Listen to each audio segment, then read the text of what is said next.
দর্শক আমন্ত্রণ জানাচ্ছি রণাঙ্গনের স্মৃতি অনুষ্ঠানে। আজ আমাদের সাথে আছেন রণাঙ্গনের বীর মুক্তিযোদ্ধা ডক্টর কর্নেল অবসরপ্রাপ্ত অলি আহমেদ বীর বিক্রম।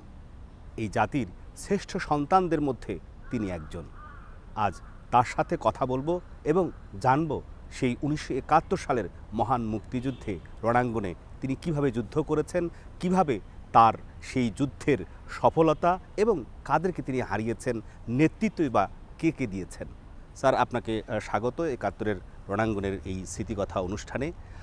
আমরা শুরু করতে চাই এভাবে যে 1971 সালের মুক্তিযুদ্ধ আসলে কবে শুরু হয়েছিল এবং কিভাবে শুরু হয়েছিল, সেই প্রেক্ষাপটটা যদি আপনি একটু শুরুতে বলেন আমাদেরকে। 1970 সালে যখন নির্বাচন হয়, এই নির্বাচন ছিল মূলত বাঙালি এবং অবাঙালিদের মধ্যে, এটা কোনো রাজনৈতিক দলের মধ্যে ছিল না। এই দেশের লোকেরা, যেহেতু বাংলাদেশের একমাত্র প্রতিনিধিত্বকারী দল ছিল আওয়ামী লীগ, আওয়ামী লীগকে নিরঙ্কুশ আসনে বিজয় করে স্বাভাবিকভাবে শেখ মুজিবুর রহমান মনে করেছিল তাকেই পাকিস্তানের প্রধানমন্ত্রী করা হবে এবং তিনি পাকিস্তানের প্রধানমন্ত্রী হতে আগ্রহী ছিলেন।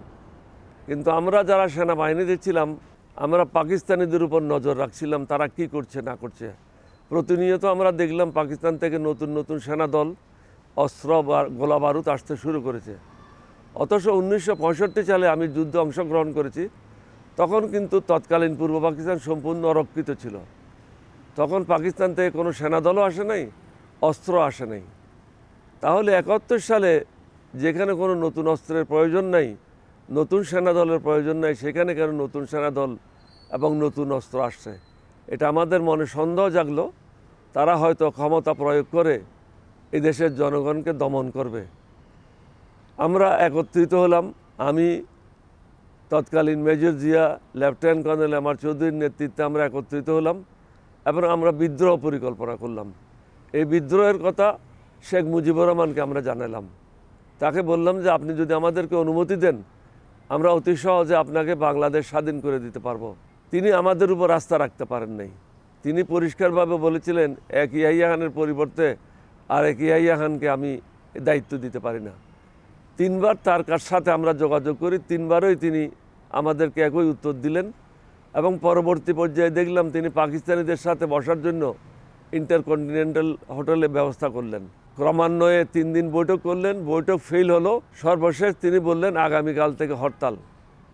এর আগে আমি একটা কথা বলে যেতে চাই, 7ই মার্চ ঐতিহাসিক ভাষণ ছিল। তখন আমরা মনে করেছিলাম তিনি বাংলাদেশের স্বাধীনতা ঘোষণা করবেন, কিন্তু তিনি স্বাধীনতার আশেপাশেও ছিলেন না। পরবর্তী পর্যায়ে তিনি স্বইচ্ছায় পাকিস্তানের হাতে আত্মসমর্পণ করে ডক্টর কামাল হোসেনকে সাথে নিয়ে তিনি পাকিস্তান চলে যান। অর্থাৎ তিনি বাংলাদেশের স্বাধীনতা চান নাই এবং তিনি পাকিস্তানের প্রধানমন্ত্রী হিসাবে প্রতিষ্ঠিত হয়েছিলেন। কোনো অবস্থাতেই তিনি এই দেশের স্বাধীনতা চান নাই।